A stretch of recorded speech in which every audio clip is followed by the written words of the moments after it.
কুরআন শুনতে সেদিন ফেরেশতারা দুনিয়াতে ভিড় জমিয়েছিলেন। উসাইদ বিন হুজাইর রাদিয়াল্লাহু বর্ণনা করেছেন, এক রাতে তিনি কোরআনের সূরা বাকারা তিলাওয়াত করছিলেন। পাশেই তার ঘোড়া বাঁধা ছিল। হঠাৎ ঘোড়াটি লাফিয়ে ওঠে। তিনি চুপ করলে ঘোড়া স্থির হয়। আবার তিনি পড়া শুরু করলে ঘোড়া আবারও লাফিয়ে ওঠে। আবারও চুপ হলে ঘোড়া আবারও স্থির হয়। তিনি আবার পড়া শুরু করলেন। ঘোড়া আবারও লাফিয়ে উঠল। আবার চুপ হলে ঘোড়া আবার স্থির হয়ে যায়। এবার তিনি থামলেন। তার ছেলে ইয়াহিয়া ঘোড়ার পাশেই ছিল। ছেলের ক্ষতির আশঙ্কা করে তিনি তাকে দূরে সরিয়ে নেন।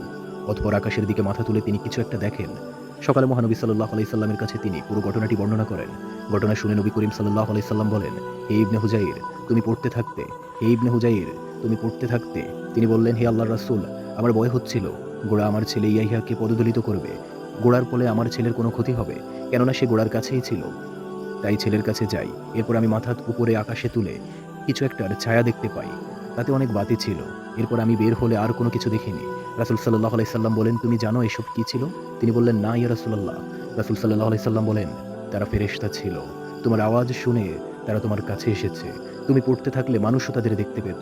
তারা মানুষের আড়ালে থাকতো না। সহিহ বুখারী হাদিস।